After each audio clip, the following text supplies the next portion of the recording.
Welcome to our next drawing activity for Introduction to Art. We've been studying the Middle Ages, and one of the things we've looked at is Byzantine art. And if you've already watched the podcast, you know that one of the traditional art forms in the Byzantine world is the icon. And icons are, of course, images of saints or holy people from the Bible. And these are used by the Orthodox Church in their worship services. And we are going to actually draw an icon of Christ. And I'm not saying you have to buy into the theology of icons. You can treat this purely as sort of copying a historical artifact. But I do, as we draw this icon, want to talk about some of the differences between how figures are represented in the Byzantine world and how they might be represented, say, during the Renaissance or during a more humanistic time. So let's get started. Again, you'll just need your traditional materials, pencil, eraser, and paper. You will also need to print out the image of Christ, the icon of Christ, that is available as part of this podcast. You can download that and print it out. I guess you could even put it up on screen and draw from the screen if you wanted to, but it might be a little easier with the printout. So here's my setup. I have my icon that I'm copying right here in my blank paper here. And this is going to be a little different from the realistic face drawing that we've already done. You'll notice, for example, that the proportions, the facial proportions of the icon are not very realistic to begin with. So you can already breathe a sigh of relief that you don't have to do a realistic human being. Keep in mind that the purpose of icons is not to actually represent what Christ looked like. This is a representation of invisible spiritual things. So this is kind of a heavenly image in a sense. It's not intended to depict what Christ actually looked like on earth. So there are some distortions that have been made. We'll talk about those more in a second. Let's go ahead and get started. My recommendation is to draw kind of small, and we're going to start with the eyes. So I'm going to start here in the middle of the paper. And I'm just going to draw a couple of small eyes here, the top lid and the iris. The eyes are kind of looking to the side in this icon.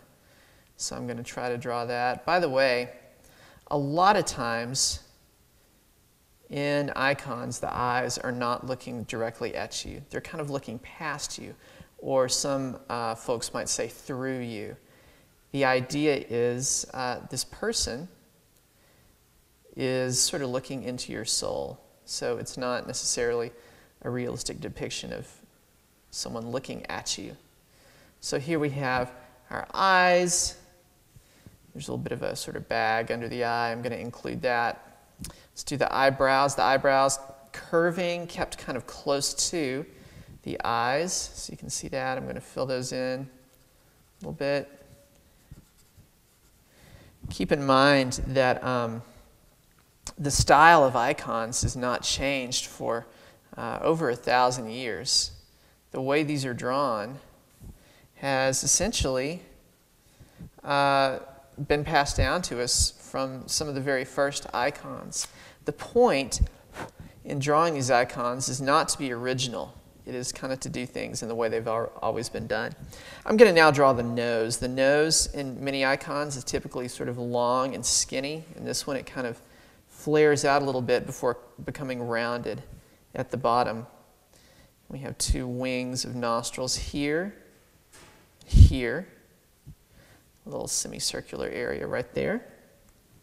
Now I am going to draw the mouth. And the mouth is very small. In icons, typically, all mouths will be closed. So make sure you draw the mouth really small and make sure you draw it closed. You'll pretty much never see an icon that has an open mouth, because icons are very much about silence and contemplation.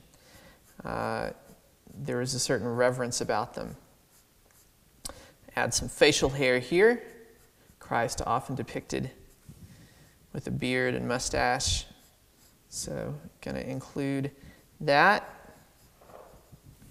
And then shadow under the lips here. A little more facial hair, and then working into more of the beard, like so. All right. Now, let's start drawing the framing of the face, kind of draw some hair around this face to kind of define the boundaries or limits. So I'm going to start about right here. Don't want to give him a super high forehead, and here's where the hair is going to be parted. And I'm going to come down around like this, always looking at my little reference image here. And we have the side of the face right here. Here's the ear peeking around, like so. The hair comes down. I'm going to create the jawline right here, and this comes down. Let's do the other side as well. Just make it pretty much symmetrical. This comes in, the cheekbone kind of kicks out right here, and there's the ear. Try to put the ear in about the same place as it is on the other side, right? And the jawline's a little harder to see over on this side, but I'm going to bring it down here. This is the bottom of the beard. The beard is actually going to continue on down here. It's kind of forked right here. There we go. And now I'm going to draw kind of the sides of the beard. You can just use some straight lines for this. I should emphasize that what we are doing here is not really drawing an icon.